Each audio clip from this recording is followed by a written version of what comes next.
Okay, remember this is for small kids. Okay, Nathan, down from the top corner of South Australia.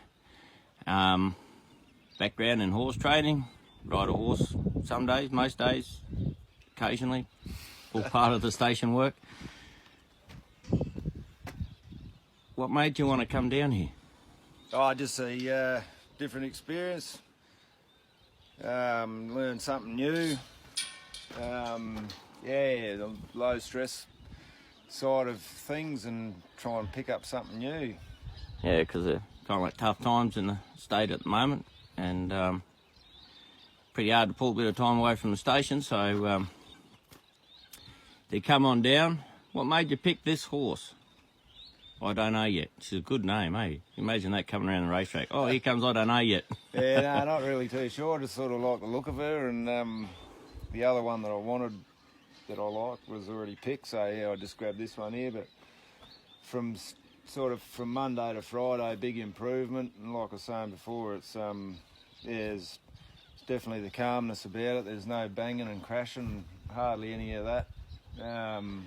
It's a lot easier on the man, a lot easier on the beast. Yep. On the horse, I should say. It's just been an enjoyable, different experience. They just sort of come in with an open mind and, got shown a few little tricks of the trade which didn't sort of know anything about before, which seemed to work. And, so I just got to sort of go on with it now and, make a horse of her now. So The extra bit where you watch everybody else's horses fold too, fold and mould. They're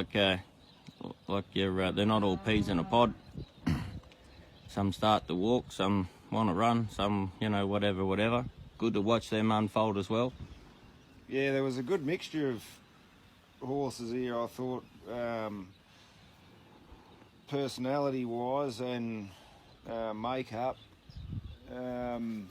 But really, at the end of the day, I think their whole way of most of them thinking was pretty much along the same lines. Like, there was times here in the yard when it was just dead quiet and everyone was just going about their business like they were old horses. And after a couple of days of gates and walking around, I was just quite impressed. The first 2 days, I was a bit disappointed that I sort of probably hadn't gone as far as what I usually would have, but by the third day, I reckon we were probably about a day ahead.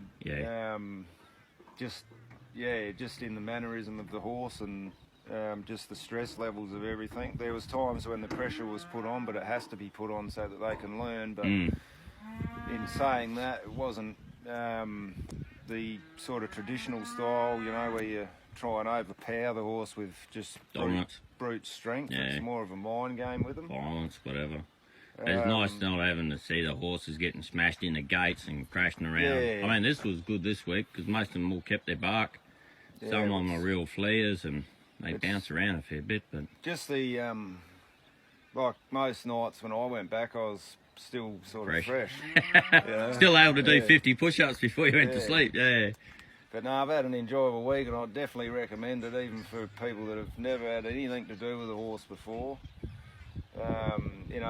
There's plenty of trainers here that, they're always right there on hand, and there's plenty of experience in the yard to show you the way that you've come here to learn. And the feedback I've had from all the other fellas that have done it, they reckon it's pretty tremendous and fantastic, and it's just a matter of going on now with the horse that you've got.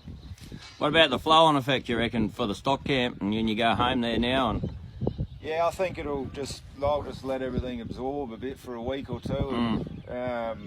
But definitely look at probably doing something in the future with 4BP at home there, and hopefully if we can, it'll be good, because I think it'll be a flow-on effect from the horse to the cattle to the men to soft handling of horses, soft handling of cattle, soft handling of the motorbike. Hopefully, not revving it out so much. I think it'll be a good thing, and I think I firmly believe within the next Well, I seriously think within the next 5 to 10 years, you'll probably see this. This will just be the norm, basically. Like it's the way. Like for OH&S and that, yeah, and for stock OH&S, handling and animal welfare sort of side of things.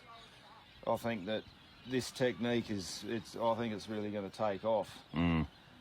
But you need to be trained by someone that knows what they're doing to be able to pick up on it and go ahead by yourself. But I definitely think it's going to be the way of the future. Yeah. So you only got 2 horses. You wish you brought a truck now? No, not really. The main reason, one of the other main reasons I wanted to come was to learn how to reset horses. Yeah. Older ones. So I've got an older horse here, and we've had a bit of a battle with her this morning trying to get her on the float. But and I've got a couple at home that, you know, they're just buggers to catch. They're easy enough to ride and whatever else, but just need to make a bit more of a connection with them instead of just more or less using them as a tool, which they have been used for as a tool forever, I suppose. But and the whole next stretch, I think the video's up around 8,500 people now.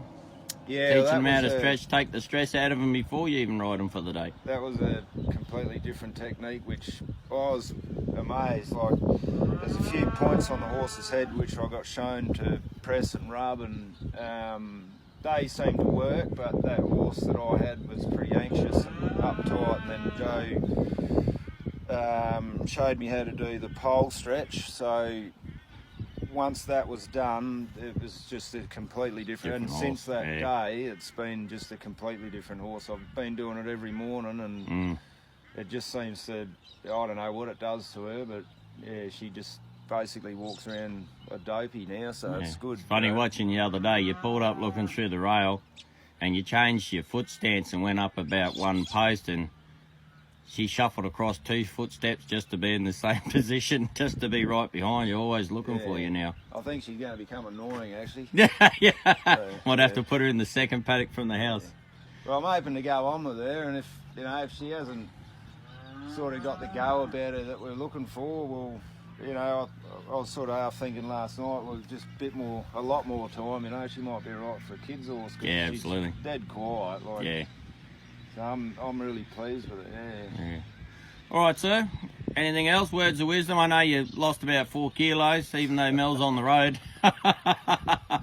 No, I recommend it. If you're going to do it, just, get onto it and do it, because it'll always be one of them things that you want to do, but should have done. Should have done, yeah, that's right. So not available anymore. Just bite the bullet and do it while you can. Good on you, sir. No worries, thank you.